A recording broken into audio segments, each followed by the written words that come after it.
against past history. Now, let's go beat the shit out of the Soros High Goblins.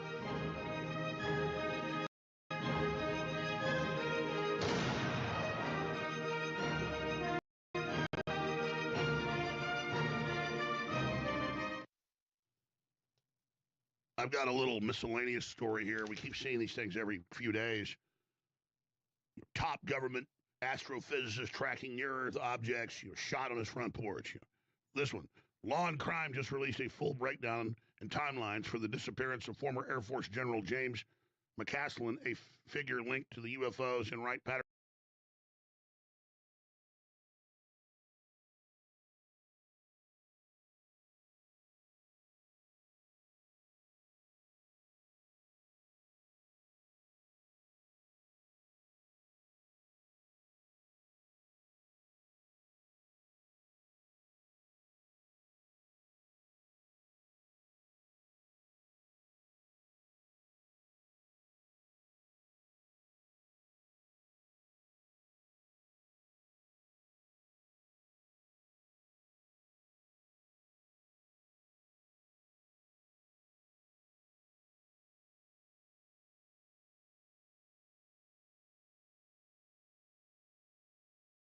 Patterson at the highest levels.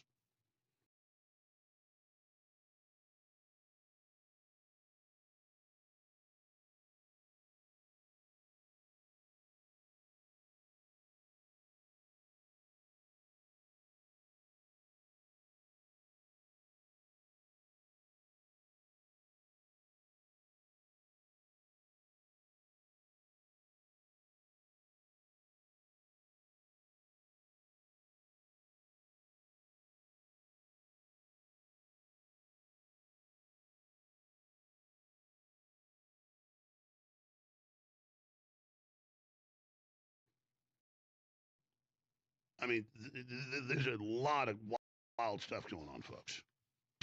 A lot of wild stuff. And when we end the broadcast, I'm going to play the report on this, clip 28. Vanished in Albuquerque, New Mexico. Major General William McCaslin, the former commander of the Air Force Research Laboratory at Wright-Patterson Air Force Base, has now been missing for nearly a week. The sheriff's office.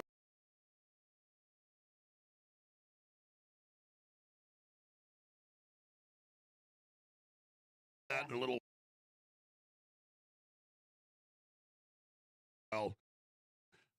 But just a little prelude there for you. I also want to talk about the United States to host the Shield of the America Summits. They just did it. We'll get to some of that before we end, but let's take 3 more calls here. Who's been holding the longest? Let's go to Jefferson in Virginia. Jefferson, you're on the air. Go ahead. Hey, Alex. Thanks for taking my call. Thanks for doing the show on a Saturday. You bet. Appreciate it. Yeah, I'm not sure whether we know what Trump doesn't know about the capabilities of our military, but this will tie in with McCaslin in terms of the super weapons and things that we have. I don't know whether he knows what we can use to take over the northern coast of the Strait of Hormuz and take Bandar Abbas and Kem Island away from the Iranians, and who would control it after the war is over if we get rid of the Shiites and put the Sunnis in charge. Absolutely. What do you think overall? Well, if we're going to have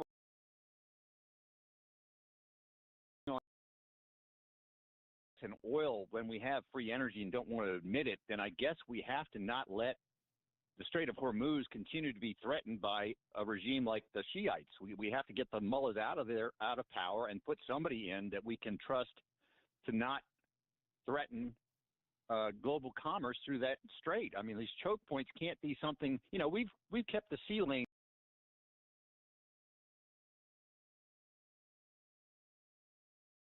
free for 70, 80 years using our Navy. Now we have to, concentrate more on these choke points and say, okay, this clearly can't be something that we can let be threatened on a regular basis. Although I think Trump is using this opportunity to take apart the City of London financial system, because Lloyd's of London doesn't want to insure the shipping anymore. So now we're going to not just be the muscle, but actually be the finance behind shipping.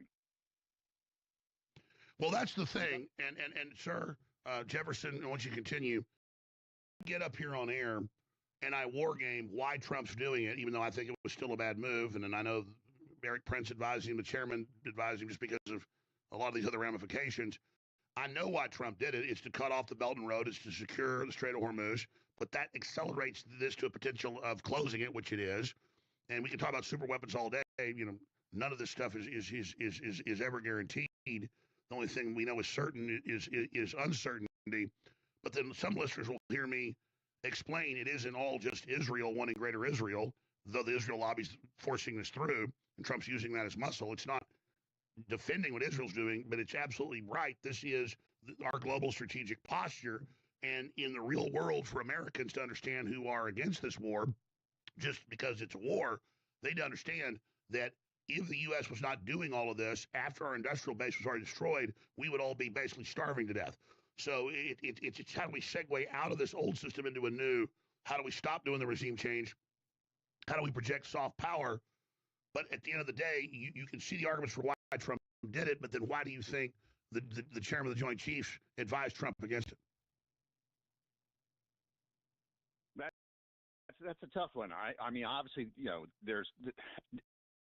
are you going to gear up for a long campaign that's going to last for 20 years, or do you want to make it a campaign that's over relatively quickly? But you got to be awfully brutal to pull off a short campaign that it gets you what you want geopolitically in this region. So, you know, I think the conversation could go on for hours about the upsides and downsides of doing this, but we're in it now, and we're going to have to make a decision about what is the end result we're looking for. But, you know, just joking around, if you want 4 or 5 hours with Trump, you just need to golf with him.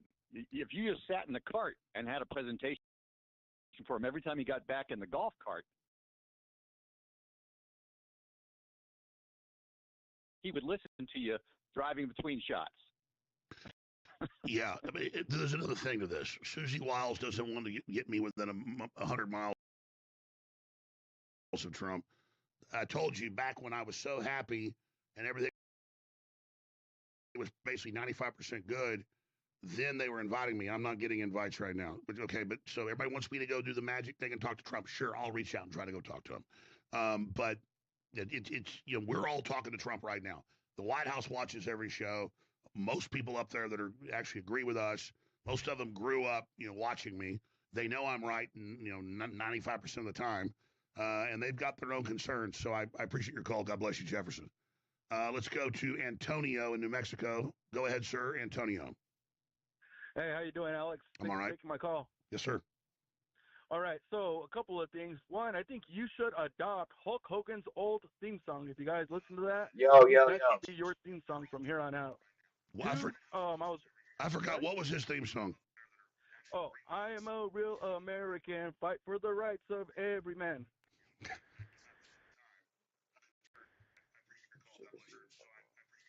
Anything else, Antonio? Yeah. Anyway, so as far as the Pizzagate, I was thinking of stuff from like the Pizzagate a couple weeks ago. I don't get a call in too often, but when you guys were talking about grape soda, there's a Spanish or Mexican grape soda called sangria, and sangre is also